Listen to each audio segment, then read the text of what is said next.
Provide you with the knowledge and understanding what it is so you can seek help. And also we want to thank you guys for joining us. Like Lisa said, this is really just to frame up what trauma is and really build an understanding.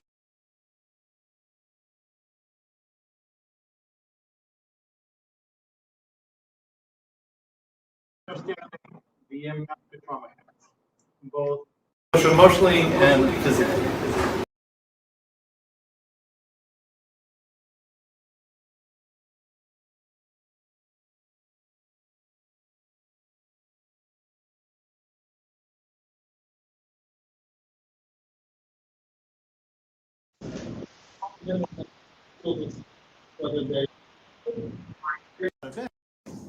That's the impact that they experience from that. As you can see, trauma has a lot of tentacles, like an octopus. And so we're just going to focus on the generalities of it so you can understand trauma, or you know.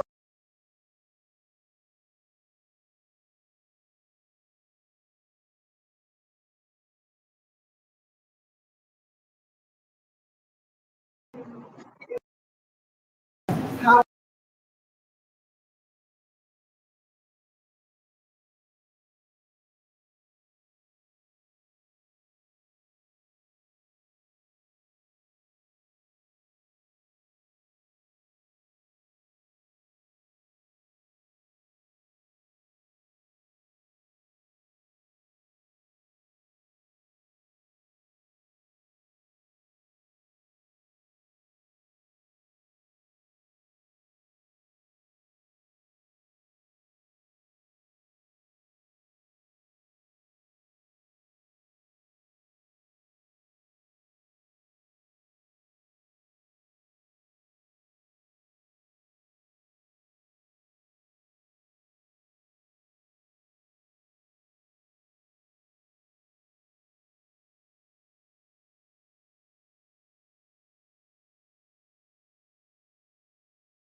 us have witnessed something on the internet and we thought, ooh, and swiped it away because it was too much for us, too overwhelming.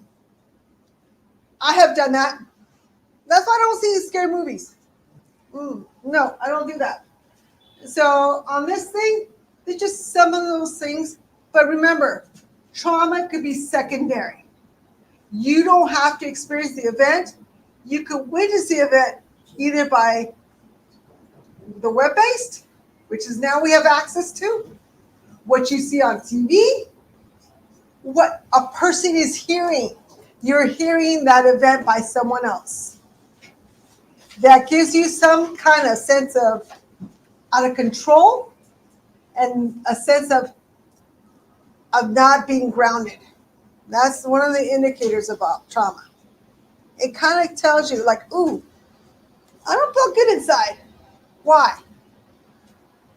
A good example of that is when we had, unfortunately, 9/11 here. Because it was shown across the country. A lot of people were seeing that on the TV. And the first thing that they would ask, is this a movie? Is this, or what are you watching? When I saw it. And being shown over and over again, that event. For me, it became very traumatic. Even though I wasn't here, I was in California, all the way across the country. Still, for me, it was traumatic and fearful. I started having dreams. Again, and I didn't directly experience it. I just was exposed to that. Thank you. This is trauma by the numbers. We want to give you a little bit of insight that, you know what? How many of you guys, or you individuals, have had trauma? We should all be raising our hands. Yeah. Every one of us. Because we are human, by theory, we're going to have a traumatic experience. By theory, because we're human, we're going to be challenged. We're going to have trauma. And this is just one of the basic things that we have. By the American Psychological Association reports that 66 estimated of children report experiencing a traumatic event. Be one event. 1 out of 6 school children report experiencing cyberbullying. I can imagine it's probably even higher than that. Estimated 2 out of 3 children have had at least one traumatic experience by age 16. And an estimated 1 in 7 have experienced child abuse or neglect in the past year. This is the American, the United States study. 12 to 17-year-olds, 8% experience of sexual assault, 17% experience of physical assault, 39%, almost half, witnessed community violence. Didn't say if they saw it on TV, but they witnessed it. According to research, over 80% of teens surveyed disclosed they have had and experienced one traumatic event in their childhood. Childhood is less than 12 years old. Yes. Individuals have, so trauma by the numbers. But however, traumatic events such as sexual assault are not reported, unrecognized, and or unaddressed. Some discount it. Oh, it didn't happen to me. Okay? Or it was nothing. It's no big deal. They were hitting on me. They hurt me. You know what? I'm okay. I can swipe left, and it's okay. So research further indicates that reporting varies by each individual's perspective, such as concern for safety, fear of being judged, shame of further victimization, and or minimizing or denying it ever happened. We're surviving here. This is what we're doing. We're surviving, and the way that we do that is, what are we actually doing? Especially if we don't have the support, we're going to do these. If I was traumatized and I don't have someone to reach for, I'm going to minimize it like it didn't happen. I'm going to say, I wasn't a victim. It happens to everybody. Or I didn't say no. I didn't fight hard enough. It's my fault. I didn't fight hard enough. I didn't do something. I didn't scream. I didn't move. I didn't run. And you know what? I may not go out anymore socially because it might happen again. I know a lot of people that do that. When the sun goes down, they stay indoors. The majority of them are women. That's sad to say, and children. 70% of child and youth in foster care have experienced at least 2 types of trauma. It goes up if you're disabled. 93% of adolescents with psychiatric hospitals have been histories of trauma. So if you're in a psych ward, ask them, have you had trauma? Have they assessed for trauma? Because that could be an indicator there. 85% of children in Head Start have experienced trauma. Head Start, you know what we're Head Start? Under the age of 4 here in the United States. 72 of youth who run away are homeless, report being exposed to trauma. Exposed. Not themselves, but exposed. That could be domestic violence or gang. 90% of youth involved with juvenile justice have been exposed to at least one potentially traumatic event. Potentially. I think you got it. They were. 70% of adolescents in substance abuse treatment reports history of trauma. 82% of children and youth with serious emotional disturbances and systems of care have experienced trauma. And 68% of youth will be exposed to violence before graduating high school. High school is 17, 18 years old. That's not even our whole lifespan. That's less than a third of our lifespan. They've already witnessed trauma. Just think about that. They're going to carry that the rest of their lives. They're going to have children. They're going to drive a car. They're going to work. They're going to be social workers like me. They're going to be your lawyer, your caregiver. Think about that. So some signs and symptoms of somebody that has been experiencing or struggling with trauma. They're zoned out, they're distracted, have trouble concentrating, lack of feelings, they may be disconnected. Also substance misuse and abuse. They're trying to manage their feelings and trying to manage what's going on by shutting it down chemically. Also, the other habits. They could start eating habits, eating disorders, start exercising, trying to gain control back again by over-exercising, by overindulging, by over activities of a certain type. All these, next one thing, all these things lead to trying to gain control back and when they feel out of control. Problem is the substance use, all those things, it doesn't give them that control back. It gives them temporary retrieval from those feelings, but it doesn't give them the control that they're looking for. So trauma has many components. Just because you have trauma doesn't mean we're the same as him having trauma. There are many facets of trauma and categories of trauma. Not every therapist, not every psychologist, not every mental health worker is aware how to help you with trauma. So if you have a trauma and you want to, or have a notion that you might have some trauma that you want to process, ask them, have you have experience with patients with trauma? Just like a car, you take your Toyota. You don't take it to the Ford dealership. You take it to the Toyota dealership. You break your leg, you don't call the plumber. You don't. You call a doctor. Well, probably not going to walk to it, but you want to make sure you're utilizing the right tools. Exactly, and the right person. And remember, you have a voice. If you don't connect with that person, you look for another one. You don't need to stick to that person because you have the empowerment to choose. So when we're talking about trauma, there's different types of trauma, different categories. Complex trauma. It's when you have multiple factors that are being applied at a single time that may or may not be linked to childhood experiences. But that's what they call type 2 or repetitive trauma, where you go from one to another to another. And they may be different types, but you keep getting bombarded. Next, please. Historical and racial trauma. We say that a lot. It's experienced systematic oppression.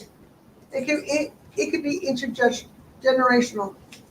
It could be historical. There's multi-generational trauma as well. Family passes on to their child. The child goes up and goes on to their children. Chronic trauma. Experiencing repeated, prolonged exposure to the events such as within interpersonal relationship, childhood abuse. Also in wartime, how many times do they hear a bomb or shelling or anything like that? Or how many people in New York, because I'm not from New York, I mean, I live in California. I live in the hotel. And I'm staying there for a week. And I'm not used to the noise. I can't sleep. I can't, but I hear other people, New Yorkers, oh, this is normal. Normal. I go, this is not normal for me. Not normal. I wake up for every single siren. I wake up for everything that people are yelling outside. And The subway. Subway. I'm not used to the subway. I drive myself everywhere.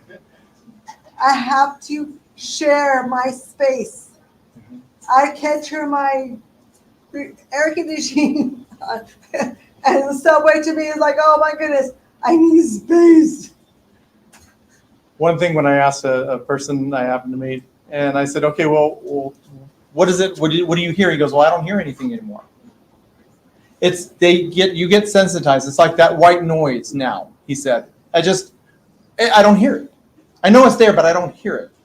And that's when you have chronic or long-term exposure to something that you're still being exposed. So internally, you're still being affected by it, but you don't see it because it's bombs just going off. I'm seeing bodies on the ground. It's what I'm used to. This is normal, and it's not. It's a traumatic event or significant event that is abnormal. We're not supposed to be seeing those things. We're not built that way. We're supposed to be giving and kind and supportive. But unfortunately, at times we get exposed to those things over time when we get desensitized to it. We get numb to it. But it's still in us and still affects us. Now, our brain is a very complex organ. Next. We really don't know a lot about our brain. But remember this, we have two sides in our brain. One is logical, which is front. One is adaptable, and it'll do whatever it can to survive. Do you tell the brain to breathe? No, automatically we breathe. We automatically hear our hearts, whatever. And if I go like this, or to you, what do? You defense. Did you think about that? No. It's what it is. That is our primitive self brain acting on response.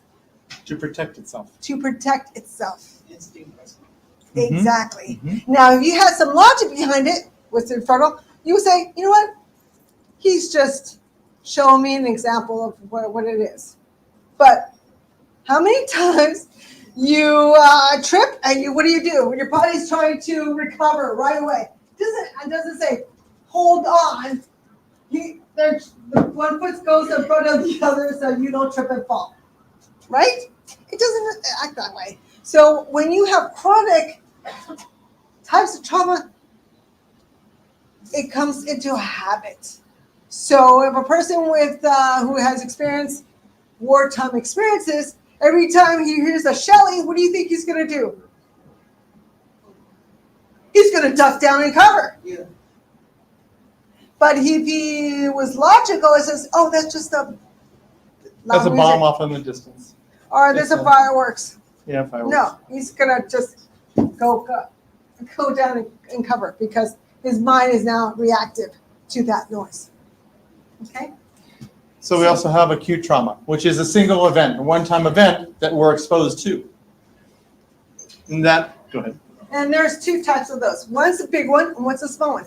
How many times have we, like for me, got on my bicycle and I fell off the bicycle? I remember when I got off my bicycle, I kicked it and I threw it off to the side and I didn't touch it for a month. That was traumatic for me. And I fell hard until I was motivated again to get on it again. That was an acute trauma. It wasn't that bad, but I still remember it quite clearly. Mm-hmm. But I did the steps so I could get on it again and try another way to do it. That's trauma. And there's big trauma, which is a car accident. A life-threatening event. One time. Yeah. Yeah. Car accident. And so for these responses to trauma, we have typically one of three responses. It's the freeze. You're shocked. You don't know what to do. So you shut down. You freeze. literally. Then there's the run and fight. The run away from it, to try and get away from it to save yourself, or fight that you go into it and try and combat it. Now that's survival. Survival. That's We're survival. surviving. Next. Your body is made to survive. You're good. So those are the things that the body does. We fight, we flop, we freeze, we fawn. Like say, fawn means like you have a traumatic experience, and they'll say, "Oh, okay, let me help you along." They'll go inside with that person instead of saying, "No, it's not right. I don't like this." They'll just accept it. That's flight. Yes. So I don't need to cut you. Would you mind to expound on is there any scientific evidence or proof of survival or any response mode where people get frozen? What is the logic behind it? Or is it the brain or whatever? What scientific, is there any scientific Yes, because the brain is wired where we have anticipated responses. Right. You know, especially like if I'm going to take a test, it's stressful for me, but I may freeze and not be able to think, okay, how to spell that word, how to solve that problem, how to do it. And so the brain will stop until it can process it, and then it will start going again. Now, when I say freeze, is in fight or flight. The freeze mode is where you don't know what to do. I don't know if I can go forward. I don't know if I should run from it or towards it. I don't know. Yeah. And so often people will, and they see it in battle, where if you've trained and prepared for it, at least you have a mindset of a response. And that's why, you know, for the military, they drill so much, is that you don't get stuck in that position where you're confronted by something that is not a normal everyday action. That's that freeze mode. And so that's where you'll see more significant, and they had different terms for it, and every war had their own thing, but where part of that PTSD is that guilt that people around me were dying or things were happening to them, and I couldn't move. I didn't know what to do. I didn't help them. I didn't go numb, kind of. You cannot even move your leg. Yes. Well, you physically stand, you don't move. And it's not that you're paralyzed, although mentally and emotionally you are, so you don't know what to do. They see it also in firefighters, where they're battling, and like in California, we have a lot of the fires going on, and you see these homes that are being destroyed. And they're fighting to try and protect those things, and at times it feels like a losing battle. And so they'll not know what to do. And so when they come out the line, they found that they will provide them food, but they have to order a drink. Because when you're traumatized, you get stuck, your brain doesn't know what to do and how to make a decision. So they found that by having the firefighters or first responders order a drink, water, soda, coffee, juice, whatever, it gets their brain moving again where they were able to make a decision. They were able to be successful with that, because oftentimes they've seen all the things that they weren't able to be successful with, the fires and, you know, the things that have happened, especially in traumatic events. 9/11, where they were doing all the first responders that were coming out, they had to help them process and keep moving. And it's that movement that keeps the brain going and still functioning, which actually in long term reduces the traumatic effect of that trauma, the paralyzing effect of that trauma. Does that make sense? Yes. Thank you. There was also another example about somebody told me this week. They went out, a whole bunch of friends, and everybody ran except for two. Two froze. Those are the ones that got assaulted. They all, and I go, what happened to those two people? Well, they didn't know what to do, and they stayed there, and we all ran. It depends on the perspective of what you learned and at that situation. And so when your question is, how can I know? It depends on you and your experience, your exposure, and what happens in the moment, what you're going to do. However, we want you to know that this is a normal sign of trauma, and what the body is doing is to protect itself from it and to survive it. Okay, so how can I reduce the effects of trauma? He made a little example with it, but we're going to go a little bit in depth with that. Good. Trauma is a profoundly stressing and disturbing physical and emotional experience and not a mental health condition. So if you have a disorder, you have a disorder. That's not trauma. You're depressed, you're depressed. That's not trauma. Okay, you have ADD, HDHD. Psychosis, all those mental health disorders or challenges. That's not what trauma is. Trauma is a direct response to a incident or experience that you're struggling to cope with. And again, our brains want to make sense of stuff. 2 + 2, 4. Okay, good. That makes sense. I got it. I'm happy again. 2 + 2 is 5. Well, that messes me up. How can it be? No, it's not supposed to be. It's not. That can't work. It's not working. It's not helping me. I need to put it in order so I can let it go. And when we have traumatic events, it's not a mental health disorder or challenge. It's an experience challenge that we're trying to navigate and make sense of. Like the firefighters. How do you make sense of seeing everybody's homes being burned down? So on this research has indicated you create a safe place, a protected place with protective factors. Who to talk to, meditate, physical activity, things that you could address your trauma experience, talk to someone, things like that will help negate your trauma experience in the future. This is how to reduce the effects of trauma with oneself. So connect with family and friends, keep a routine and plan your day, okay? Because people with trauma, they don't want spontaneity. They don't. They want predictability. They like routine. It helps. It adds structure. Practice self-reflection, positive meditation, mantras, affirmation, journaling. Engage in self-care like exercise, setting boundaries. Like, you know what? You're not feeling well? Make a safe space for yourself. Say, not now, right now, I'm not in a good space. We need to socialize with you. Or maybe I need to leave and I'll come back. Be the person who you want to be at the moment, okay? With others who have experienced it, a lot of people don't know what to do when a person's in trauma. And we're going to give you a little bit of hints of what you could say to that person or do with that person. Never assume what they're feeling.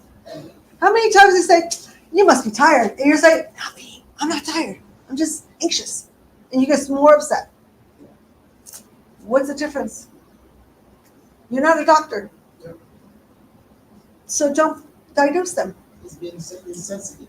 Very insensitive. You're not empathetic. Provide space and time. If they're asking for space and time, or you could ask them, I think you need space and time. Give them that time. And say, you know what, when you're ready, I'm here for you. Also, no surprise birthday parties. No surprise events. Again, they like that, knowing what's coming up. Because it's like those two that unfortunately had to deal with the trauma of their own from their group. They now don't want a surprise because that was a surprise that they didn't really they're not able to navigate through, and they're working through that. So a new surprise would just add on to more anxiety, more stress, more pressure. Then reminding them that they're not done with the other one yet. And that's a trigger. And we don't know another person's trigger. And they may not know that that's a trigger. And I rather, I always apologize. I always say I'm sorry. But I don't want to do that and cause someone harm. We also want to be respectful of where they're at. Again, really anybody could be struggling with something. And by just coming from a position of empathy and understanding, if a person shows up late for work, I don't say, well, what are you doing? Why were you out last night? What's going on? I start with, are you okay? How are you doing? That way I'm checking in with them to see what they need, where they're at. Now, if this is the 15th time, in 3 weeks, they're late, well, I may be saying, okay, well, we need to look at planning something different because it's not working. Or finding out what's been going on that prevents them from being on time. Again, nobody wants to show up to work late, Nobody wants to miss something, but it's also important to make sure that we're supporting and being a good listener, so that way, if there's an opportunity to serve and help, we can, because that's what's needed. Go back one. Sorry. Yes. So never minimizing. Oh, okay. Well, wait. So you were in an accident? I was in an accident. That was nothing. You had a minor fender bender. My car got totaled. You know what? Don't tell me. I don't want to hear it. You know what? You know what? I'm sorry your dog died. Look, I've had pets before. It's no biggie. You know what? Sorry your cat's gone. You know, look, you can get another cat, get another dog. You know, that's minimizing what they're sharing. We don't want to minimize that. We don't want to minimize their feelings. We do want to find out how we can support and help, and find out, oh, I'm sorry about that. Have you talked to anybody? Who do you have to connect with? What resources do you have? Go ahead. Like, for instance, I had a traumatic car accident with my husband. We were on the freeway, and a car swiped us to the point we hit the railing all the way down to the point we almost tipped over to the other side of the car. So every time a big semi comes beside me, I get anxious. My partner says, I see you, and I'll move over or I'll speed up so you don't have that anxiety. I'm aware that you get that. And you know what? Because I was a passenger. While I'm driving, no effects whatsoever, because I have control. But as a passenger, I could feel my anxiety going up, because I remember vividly that it hit me on the side, we hit off the embankment, and we went all the way down, and we almost went onto the other side. I survived it, but I know that when I still have it to this day. And I make strategies to survive so I can be a passenger in a vehicle. I'll ask my husband, and he knows that there's a semi coming up, you know, to pass quickly or behind it or pass to the side. If there's nothing, you know, I'll do some breathing exercises or something to relieve my anxiety. But I know I'm aware of those. I know that's a trigger. I know that is a trigger. So you also want to always encourage supports. Can I Yes. share what she just said? I have a life experience of it. And I think everyone in this house have one time an experience of something that you will never forget. Mm-hmm. Yes. Mine is similar to yours. I had an accident. Mm-hmm. I was in my own car driving. I also live in California, from one city to another. Trust me, still now, and I always daily commute within the two cities. Anytime I am driving close to that town where I had an accident, I will change lane. Exactly. Mm-hmm. I don't know, it instantly comes in to me, no matter how busy I am. As soon as I'm there, it is the other lane, so I will try to move to the other. That made me feel better. Yes. And slow down, super down, and until I pass it, then I will start moving. Right. I don't know, it's over 2 years still I have that trauma. And that trauma, Yeah. and that little space that you see triggers it. That little area triggers it. Like the semi that comes close to my car triggers it. But I know. Now you know that little space triggers that, and you have a strategy, because you got to go on the other side. In California, you know, in California, we have to drive Yes, definitely. anywhere. And I made amends to that. Now, if it came to a point that I can't drive, I will seek professional help. But Not I'm me. now aware. I'm Now- not the professional help. Yeah. But I now know it's a trigger. So what you're talking about is also coping skills and managing. And that is how we work our way back, like ordering that one, at least what we're going to drink. They give them the food, but they tell them that's that getting the brain moving again. You've already navigated to keep moving forward. And in time, it does diminish as you keep addressing it, you know, and being mindful of it. And that's okay. And just give yourself an allowance to that. You know, I'm human, and yes, I still have feelings about this, and that's okay. So. And then what we did together, we got a sense of control, didn't we? Yes. We did. I had control of the situation, and I felt better. And like you said, I'm not as bad as before because my accident was many years ago, but I still get them. But I still know that when it happens, I have coping strategies to deal with it. So we have a few minutes for questions and answer. If you guys have any questions, yes. I just want to share an experience. So about a year ago, I was driving in Toronto, and we're in the traffic, and someone drove into my trunk and smashed my trunk. And I was very furious, and it really affected me mentally. So anytime I'm driving in town, and I see in my rear mirror that a car is coming behind me, I sometimes get frightened. I feel like, is it the next accident? And it's, like I try to manage it, but it's like, if I want to take my mind off it, then I have to look straight. Anytime I look in my rear mirror and I see a car coming, I get frightened. Right. Because you saw him coming, correct? Did you see when he hit you? Yeah, I saw him hitting me. Exactly. So everything's gonna look like that. So I like the fact that you said changing where you're looking, change the image that you're seeing. And if I could suggest also, take 3 slow deep breaths. And as you exhale, let that anxiety exhale with it. And you actually, and if you could say to yourself, I'm safe, I'm okay. Because then you're incorporating not only that feeling and the release of that, but reprogramming the brain that you're in a safe spot and you're okay. Because yes, that incident did occur, and a lot of things look similar. There's a lot of blue tennis shoes, but it's the one that you put your foot in that kind of hurt, that made it feel bad. There's a lot of similar situations, like the trucks that are on the freeway and the accident. So there's several corners that are similar, but the more we separate those and recognize that that was a single incident, that was an event, it could happen again, and it's how we navigate and deal with it at the time and then after is what minimizes that long-term effect on us. Yes, ma'am. Okay, my question is, how do we deal with repetitive things that cause trauma? So I'm going to give an example. In 2006, I was in a car accident where I nearly died. And so it went to a point that even when somebody else is driving and I'm sitting at the back, when they are doing like some dangerous maneuvers, I feel like I should take the wheel. Yes. And, yeah. Yes. So I was doing some weird accents, and like people view me in some kind of a ways that maybe somebody around here might not understand. But like where I come from, maybe they think I'm a witch or something. Right. Yeah. When that is not actually the case.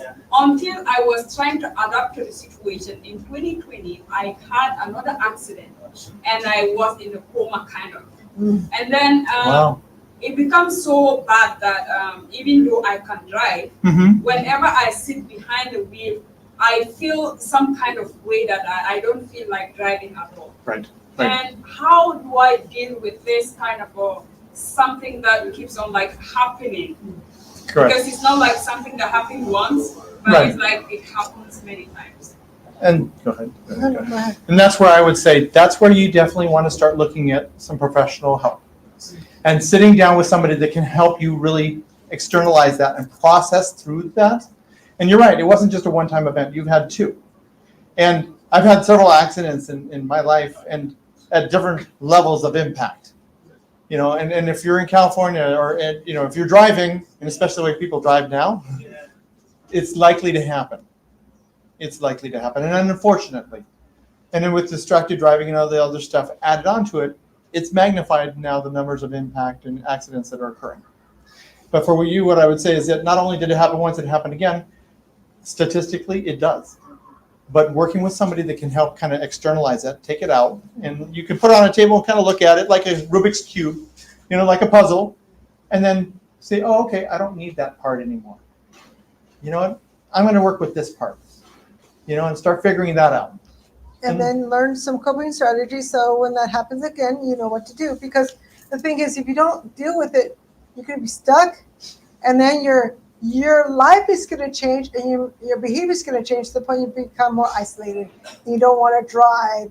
And I don't want you to do that. I want you to thrive, not survive. Because I've seen a lot of people do that. Oh, this acts, many times. And you just says, now people are telling me that I'm weird. well, you know what? Then they're not going to invite you. Then you feel self-conscious, and then you'll never go outside ever again. We don't want that. And we want you here. Yes. Thank you for the insightful message. For mental health and for the community that I've been working with, is a huge problem, especially the teenagers. Yes. How can a teenager handle issue of cyberbullying or physical bullying, and they have to continue every day Yes. to live their life? What are ways that I introduce writing?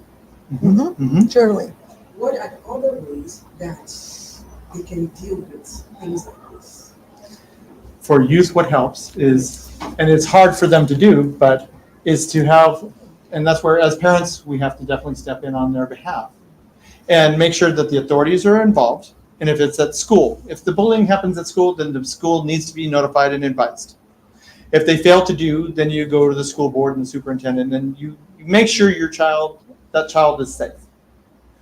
If it's out on the street, then it's helping them regain their power back. If they're being cyberbullied, the worst thing is that now everybody has a cell phone. Okay, this is how old I am. It used to be where there was a bad word written about me, it was in the bathroom at school. And I knew what bathroom it was in, and I just didn't go to that bathroom. So I didn't have to see it. Right now, with the computer that everybody has in their pocket, it's magnified that ability to communicate. And not only is it going to you, but it's going to everybody around you. And so it is understanding and really empowering that, yes, if you're putting something on the internet, it's gone, it's out there, and there's no pulling it back. And I've had students that unfortunately had a relationship with somebody and thought that they were, able to keep that private. And then when they broke up, it wasn't private anymore. But there's also the harassment side. And that again, law enforcement absolutely should be involved if it progresses and if it's becoming now impactful. Again, nobody should be treated that way ever. But it's making sure that those that are in authority to respond to that are included in that conversation. And the first one has to be the parents. Can I take part in? I'm sure that most of us in this conference from Africa. And this is enough. We don't have the access to police, school superintendent, whatnot. I'm a CSO. They're able to let me know. Okay. They're able to also let the CSO. I'm able to inform other CSO that are working in mental health, in cyberbullying, all these things. But as a parent, what can a parent do? A parent, honestly, if it's in person, it's harder. If it's cyberbullying, get off devices. Social media is not a great thing. Social media exposes so much youth to so much negative and inappropriate stuff that their minds are not ready for. And I know a lot of adults that are not ready for that either, but it's making sure that what they're being exposed to is controlled. And again, that they're able to process that information. So I made my children cut out the social media accounts. I had to have access to their accounts. So that way, whatever they were sending and receiving, I was able to know what was going on. That's that control piece back. And by letting them know, yes, what they see on social media isn't real. Somebody, going off a skateboard and 14 stairs, landing it, and rolling away the first time. You don't see the 14 broken ankles. You don't see the 2 broken wrists, 4 concussions, all the other damage. They just see that smooth, and they think this is how it is. It's not that. So remember that, these teens, who bought them the cell phone? Who's the owner of the cell phone? Who's that responsibility? Yeah, is it theirs? It's the parents. parents. And as parents, I have a 21-year-old that will hand over her phone because she likes living at my house. But even when she was 15 and 16, I would say, lose a little, lose a lot. What do you want? It's your choice. Choices have consequences, positive and negative. But as parents, we have to be brave and not friends. Parents. So thank you so much for your time. I hope this was enlightening. And I remember that this is just an overview of what trauma is in mental health. So please be safe and healthy. Thank you, David. Thank you.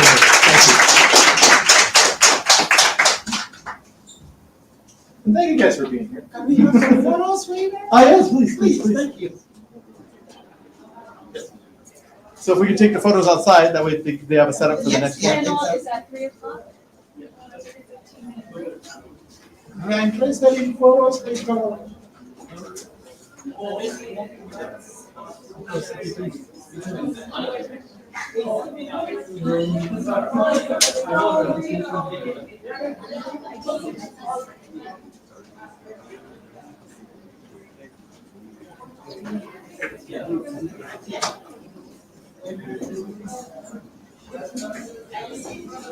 Okay.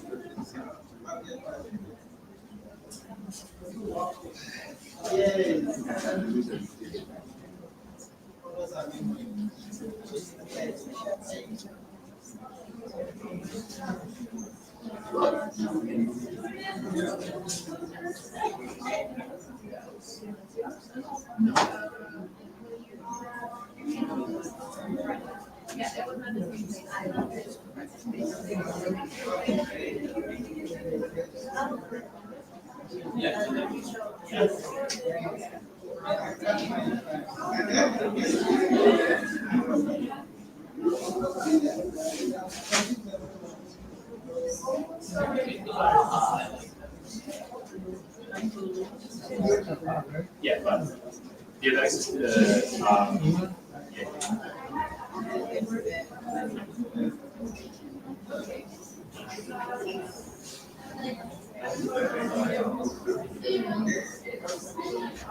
I think there is a straight to date section. Did you put a end to this?